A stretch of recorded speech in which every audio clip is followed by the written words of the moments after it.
Welcome everybody, Chef Everito here. Today I'm going to teach you how to cut a tilefish. This fish is sometimes referred to as golden bass.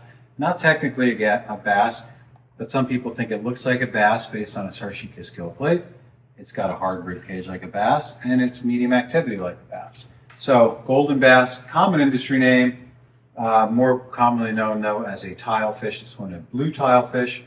This has a nice long dorsal fin, yellow golden spots, large anal with a gray tips, and on top of its head an adipose fin, adipose being fleshy, fatty.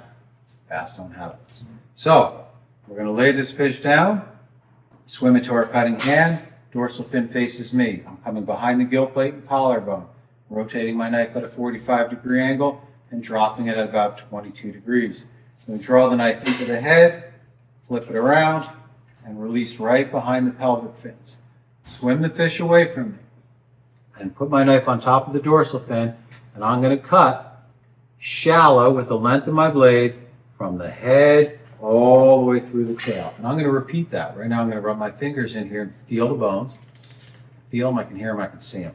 Good yield. And I'm going to keep flexing until I hit the spine. It's a pretty amazing fish. They live from Canada to Florida, plus the Gulf of Mexico and the Atlantic Ocean. Scoop the meat out of the head and run your knife at about a 45-degree angle over the spine, releasing the flesh towards you. And then from the tail, flex against the spine, lay your knife down flatly, and come out away from you. When you get to the rib cage, expose it with the tip of your knife. Put the tip of your knife in the head past the last rib, kind of gently pull the flesh towards the spine, and it'll roll right off, leaving you with a beautiful belly flap on there and the ribs left behind. Now, some people may take the belly off. That's their prerogative, but I like to teach you how to get the whole fish, not just part of it. And when you have the whole fish, you can always trim it off. You can't put it back on. Side two, swim into my cutting hand once again. Tip equal with the eyeball, come over, push in the head, and then release. Release the fillet from the collarbone. Swim it towards you. You want to cut down the dorsal side. Always, it's easier. Start in the tail in a nice slicing shallow motion with the length of your knife. Come up the dorsal ridge. Once again, feel for those bones, fingernails upside down.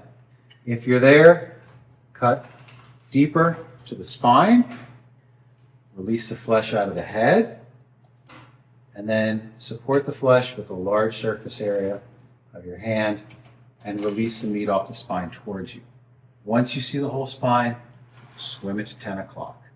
We're going to take this fish, flex backwards, angle, and come out. Flex backwards, angle, and come out. On the rib cage, think of this like you're sliding down a hill. Flex your bones back, slide out. Put the tip in the head so you get all the bones at one time. Flex down, come out. Your anal fin, as all hard bone fish will do, will either be on one side or the other. We have a little bit of it here. I'm going to have you slice right behind it for maximum yield, even no bones behind. Tilefish have a very interesting structure. Most pin bones in hard bone fish are right above the belly in the bloodline. This fish's pin bones come well beyond it all the way back here. So with the fish swimming towards you, grab those bones and quickly pull them out. We don't want to spend too much time on this because we don't want to heat up the fish. As we know, fish should be around 28 to 32 degrees for storage. Our hands are warmer than that.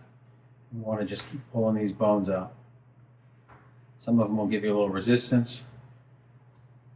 Just please, these are very, very stiff. Depending on the establishment, some people,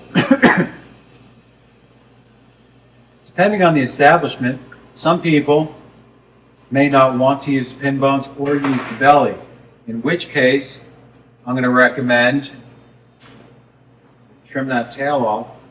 If you want to lose the pin bones and everything else in one shot, you might come a little north of the pin bones and cut, then go a little south of the pin bones. Take this, put that in your soup pot or chowder pot, maybe cut goujons or strips out of the belly, and then you can cut nice squares or pavés out of the top loin and the bottom. So the there you have our East Coast dweller, the tilefish. A lovely size, beautiful specimen, nice East Coast fish, very prized in New York City. Enjoy.